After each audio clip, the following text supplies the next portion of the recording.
Halo teman-teman semuanya, kembali lagi ke channel YouTube aku Dani Afendi. Nah, teman-teman, mohon dukungannya untuk channel YouTube aku ini dengan cara subscribe dan jangan lupa untuk nyalakan loncengnya. Oke, teman-teman, kalian juga bisa like jika kalian suka videonya. Tentunya kalian bisa share sebanyak mungkin ke teman-teman kalian yang lain dan jangan lupa untuk komen di bawah.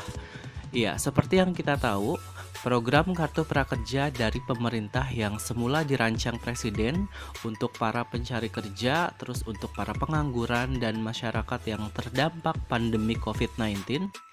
Bahkan, rencana target program ini adalah sebanyak 5,6 juta penduduk Indonesia yang tentunya harus kena sasaran untuk menjadi peserta dari Kartu Prakerja ini. Akan tetapi, tiba-tiba harus terhenti di gelombang ketiga dengan alasan review atau evaluasi dari pemerintah yang hingga sampai detik ini belum tahu kejelasannya kapan berakhir proses evaluasi itu. Nah, tentunya hal ini membuat kegaduhan dengan masalah yang sama, yaitu insentif yang sudah terjadwal tiba-tiba harus berhenti di insentif kedua. Bahkan ada yang sama sekali insentifnya belum cair. Nah, sangat disayangkan tentunya, terlebih pada sistem prakerja itu sendiri yang sepertinya belum siap sama sekali. Oke teman-teman, jika teman-teman membuka dashboard prakerja teman-teman semua, di situ ada pernyataan yang tulisan merah di mana berbunyi, terima kasih atas kesabaran kamu terhadap keterlambatan pembayaran insentif yang menjadi hak kamu sebagai peserta. Nah, sebagai pelaksana kebijakan pemerintah, manajemen pelaksana tunduk terhadap keputusan pemerintah untuk mengevaluasi kebijakan kartu prakerja yang mempengaruhi pelaksanaan pembayaran tersebut. Jadi semoga aja ini adalah angin segar tentunya untuk kita semua, bahwa insentif itu akan segera cair. Nah, di tengah masalah evaluasi dan ricuhnya para peserta yang menunggu haknya diberikan, yaitu insentif prakerja yang setiap bulannya sebesar Rp600.000 selama 4 bulan, yang tentunya hasil dari ikut pelatihan-pelatihan yang dikerjakan di beberapa platform mitra prakerja. Nah, ini ICW atau Indonesia Corruption Watch yang mendesak pemerintah untuk menghentikan programnya. Alasannya, setelah mereka menganalisa dengan metode pengumpulan data, peneliti menemukan 5 hal yang menjadi alasan kuat mereka meminta program ini dihentikan. Nah, dan selanjutnya dilakukan evaluasi yang hingga saat ini sedang berjalan. Maksudnya di sini dihentikan itu mungkin untuk program dari 1 sampai 3 dulu, jadi mereka akan melakukan evaluasi. Nah, adapun yang ICW temukan yaitu ada 5 poin yang mereka analisa. Yang pertama ada platform digital dan lembaga pelatihan, yaitu terdapat 850 jenis pelatihan yang diselenggarakan oleh 147 lembaga pelatihan. Dari jumlah itu 111 berbentuk lembaga dan 36 merupakan individu yang tersebar di 8 platform digital seperti Tokopedia, Bukalapak, Pijar Mahir, Sekolah.mu, Pintaria, Skill Academy, Mau Belajar Apa, dan Kemnaker. Dan 36 lembaga individu seluruhnya terdaftar di Skill Academy.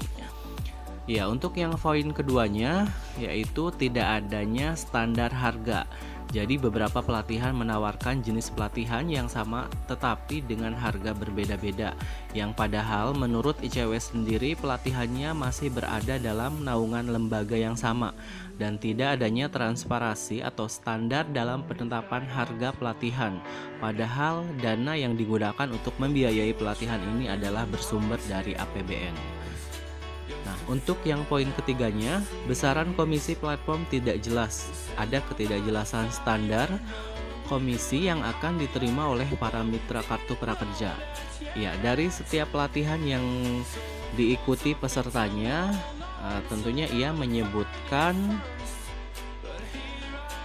mengacu pada pasal 52 ayat 1 Permenko 3/2020 disebutkan bahwa platform digital diperbolehkan mengambil komisi jasa yang wajar dari lembaga pelatihan yang melakukan kerjasama. Nah, sementara itu pada pasal 52 ayat 2 Permenko 3/2020 menyebutkan besaran komisi jasa komisi jasa sebagaimana dimaksud pada ayat 1, yaitu diatur dalam perjanjian kerjasama dan mendapat persetujuan dari manajemen pelaksana.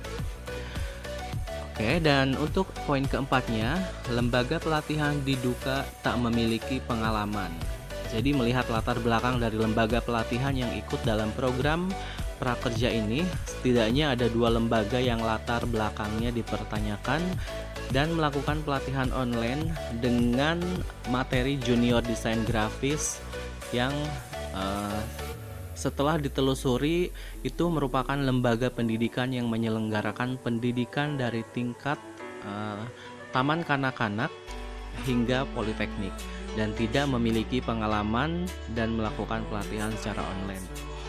Nah, dan untuk poin kelimanya yaitu adanya potensi konflik kepentingan seperti yang diberitakan sebelumnya, yaitu mengenai potensi konflik kepentingan ini sudah disoroti sejak beberapa bulan lalu saat mendiri Ruang Guru ada Mas Belpa Syah Devara menjadi staf khusus Presiden Joko Widodo. Nah, Belpa di sini mendirikan Ruang Guru bersama Muhammad Iman Usman. Terus kemudian Belpa mengundurkan diri dari jabatan sebagai staf khusus saat polemik prakerja muncul. Selain itu, ICW juga menemukan beberapa mitra yang jika ditelusuri terafiliasi dengan tim kampanye dan partai politik. Oke teman-teman, mungkin itu saja untuk materi video kita kali ini. Jangan lupa untuk subscribe channel YouTube aku ini, karena nanti aku bakal kasih info-info selanjutnya tentunya di video-video aku yang selanjutnya. Oke, terima kasih sudah menonton video ini. Jangan lupa like, komen, dan share ke semua akun sosial media kalian semua.